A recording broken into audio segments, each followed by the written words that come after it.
Nós vamos conversar agora com Mauro Destre, CEO da Destre Energy Consultoria. Mauro Destre, obrigada pela entrevista. Destre, você fez uma apresentação aqui no Vitória Petro Show sob o título Descomissionamento Offshore. O que você trouxe para cá? Eu quis trazer uma visão para os fornecedores de bens e serviços, essa cadeia, que afinal de contas todos estão aqui para fazer negócios, né? De como eles podem se aproveitar de um mercado, e nós estamos falando algo em torno de até 2030, 85 bilhões de dólares. No Brasil? No Brasil. A Agência Nacional de Petróleo, ela disponibiliza no seu painel dinâmico de descomissionamento também os valores, mas sempre para um quinquênio. E esses valores do quinquênio ela traz das próprias operadoras. As operadoras têm que apresentar um documento chamado PAT, Plano Anual de Trabalho, e esse PAT entregue anualmente tem para cada operadora a soma dos valores que eles vão utilizar para descomissionar. A ANP só soma todo mundo, e essa soma então, que vem das operadoras, que é um compromisso, olha o que eu estou falando, é um compromisso, então é uma receita que está aí, 57 bilhões de dólares. Nós estamos falando acima de 3.700 poços a abandonar. Então esse mercado é um mercado que hoje ainda não está dominado totalmente por nós no Brasil. Você tem uma ideia? Até 2 anos atrás, as plataformas que eram descomissionadas tinham uma cláusula no leilão em que elas teriam de ser transportadas para fora do Brasil direto da locação. Ou seja, o Brasil, um importador de sucata de aço, estava mandando agora o seu aço para ser desmantelado lá fora, desmanchado lá fora, e ele ia importar. É um paradoxo muito grande, né?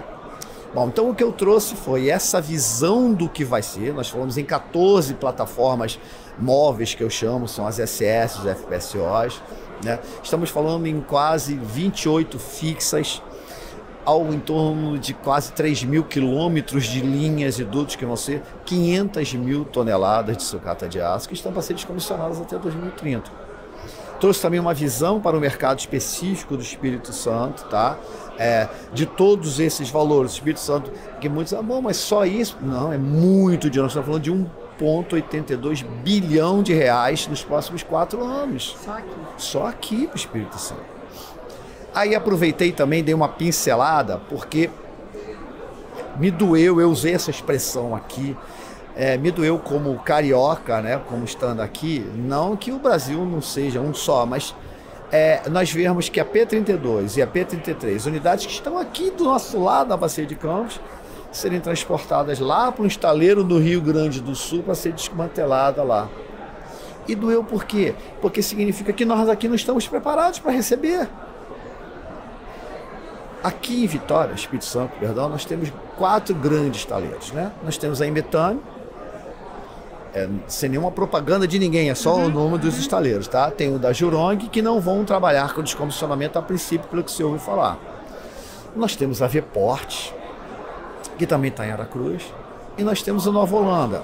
A Vport e a Nova Holanda precisam de obras, precisam de um investimento. E estariam prontos, muito trabalho, daqui a 1 ano e pouco.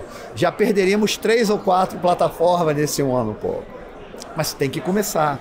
Desculpa te interromper, que trabalho é esse que tem que ser feito nesses estaleiros? Excelente pergunta.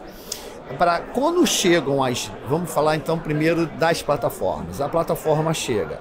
Ela precisa de algo que a gente chama de calado. É a profundidade entre a lâmina d'água e o solo que a plataforma precisa para poder chegar no estaleiro. Então nós temos que ter calados em torno de 10 a 12 metros. Não temos ainda aqui esses dois prontos. Então teremos que fazer algum tipo de dragagem para limpar. Primeira coisa, nós temos que ter um atracadouro propício para ela chegar, ficar abrigada, tá certo? E eu conseguir então o trabalho de desmantelamento dela. Então eu tenho que ter guindastes, eu tenho que ter toda uma estrutura de corte, de desmantelamento. Eu tenho que estar preparado do ponto de vista das normas regulamentadoras brasileiras, são 38 NRs. Eu tenho que estar preparado para isso, área médica, de escala, enfim. NR13, tudo tem que estar preparado. Eu tenho que estar preparado para limpar e recolher esse resíduo. Então, tudo que eu for limpar que tiver óleo, não pode escolher para terra. Tem que escolher para um determinado tipo de canaleta, para eu poder colher, mandar para uma estação de tratamento aquilo que está com óleo. Então, é toda uma infraestrutura do ponto de vista físico, ambiental e humano, de treinamento, que é uma senhora oportunidade, né? Então, eu tenho até alguns números, oportunidade para o Espírito Santo. Então, é isso que esses dois caras, esses dois estaleiros, se quiserem, terão que se preparar para tentar.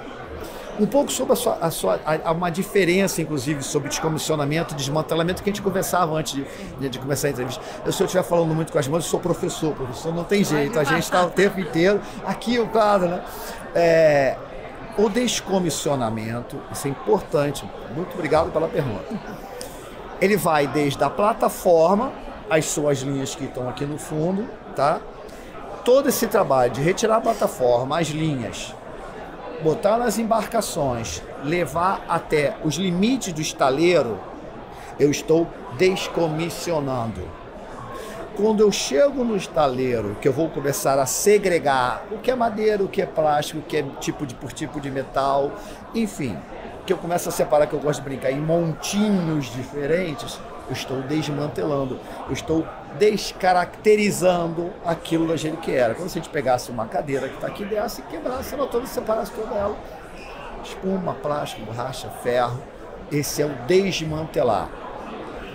E por incrível que pareça, esse desmantelar que parecia ser uma coisa fácil, está se tornando uma coisa até complicada pelo desconhecimento que se tinha de fazer isso em larga escala. Hoje nós temos que pegar as linhas, cortar. Uma linha tem 8 camadas, entre aços e plásticos. Vocês vão simplificando. Eu vendo cada camada dessa. Então eu tenho que ter ferramentas que cortem, separem, me ajudem a separar, que hoje está muito manual. Então tem risco para o ser humano e o tempo, o custo demora. Então eu preciso mecanizar mais isso. E depois esse resíduo, eu também tenho que dar um jeito de tratar esse resíduo de forma que quem vai comprar não receba isso contaminado, ou com óleo ou com um tipo de bioincrustação. Então é todo um trabalho, toda uma cadeia. Se você tem ideia, a última vez que eu encontrei 58 oportunidades para tipo de profissionais diferentes numa cadeia de comissionamento. Olha só que maluquice. Por que isso aqui no Brasil, porque por ser uma indústria relativamente nova, nós já tivemos alguns descomissionamentos de plataformas da Petrobras, né? E o que já aconteceu e por que não temos? O grande problema é que as plataformas, lembra, foram para fora. Sim. Então, eles aprenderam muito com as nossas móveis, porque eles tiram muito fixa lá fora. É um mercado enorme, 200 plataformas por ano. Tá levado. Essa nós não aprendemos. Estamos aprendendo agora com a PT2 e a PT3 e está dando muito problema. A Capixaba, FSO Capixaba já foi embora, né? Rio de Janeiro foi embora, Rio das Ostras foi embora, Piranema foi, enfim. As linhas, o que aconteceu? A Petrobras, que é a principal, né? Tá, mas até o Fluminense Capixaba, eles tiraram a embarcação, leiloaram e mandaram embora. Só que as linhas que estavam lá embaixo, elas tinham uma resolução até 2020, que era 27 de 2006, que não lidava bem com isso. Então precisou ser revista. Criou-se 817, que é de 2020, é uma menina nova, muito recente. Então nós estamos aprendendo a trabalhar com ela. Nesse meio tempo, o mundo submarino, como eu gosto de chamar, ficou lá embaixo. Agora que a Petrobras começou a licitar. Aí teve uma empresa, não vamos falar o nome das empresas, que ganhou uma, teve uma outra que ganhou outra muito grande também. Então eles começaram, aí teve uma outra que está tirando do seu FPSO. Aí sim, começou a vir essas linhas, começaram a vir para a gente, em terra, para a gente poder desmantelar e limpar. Agora que nós estamos aprendendo e estamos encontrando os grandes problemas, vamos sair deles. Mas é hoje que nós estamos começando a aprender. E que é uma excelente oportunidade para todo mundo. Tudo isso vira negócio. A sucata, sem contaminante, vira negócio. Limpar, tratar o óleo, imagina. técnico de segurança, técnico de meio ambiente, químico, estação de tratamento, mecânica, elétrica, instrumentação, meu Deus. Isso é uma indústria que nós temos, precisa ser capacitada apenas ou é uma nova indústria? Não, é uma nova. Muitos delas vai ser uma nova indústria.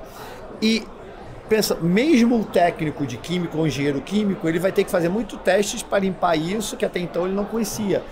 Ele conhece a química? Conhece, ele estudou, tem tudo, ele tem a teoria dele, mas ele vai ter que botar em bancada, testar, para limpar, isso vai demandar tempo e oportunidade. Porto do Açu está se preparando para fazer um prédio de kart. Eu costumo brincar que Porto do Açu virou quase que um Vaticano, né? Dentro de um estado, não é isso? É porque aquilo é uma cidade. Então eles largaram na frente. A cada dia eles se capacitam ainda mais. Há pouco agora tinha uma empresa que me procurou, conversando aqui comigo, que eles estão lá de dentro, estão fazendo lá dentro. Então o Porto do Açu realmente saiu na frente. Se o Espírito Santo quiser competir, tem que correr. Então temos perspectivas boas à frente. Muita oportunidade. Perspectiva boa. Um dos portos que eu citei vieram me procurar ali. Já vou procurar você semana que vem para a gente entender melhor, para entrar. É assim que começa, né? A gente tem que plantar a sementinha e daqui a pouco isso está capilarizado, se Deus quiser, que é o que a gente quer. Você participou de alguma rodada de negócios aqui do Petro Supply? A minha atividade é consultoria muito específica, né? Aqui é jornada de negócios, o cara quer comprar muito porca, parafuso e arruela. Mas você tá fazendo bons negócios já, né? Mas a gente vai tentando, né? A gente vai se falando, vai conversando. Uma hora dessa vira um bom negócio para consultoria também, né? Claro. Destry, muito obrigada. Sucesso aí para você. A oportunidade de estar conversando com vocês, com seus leitores, eu espero que eu tenha sido útil.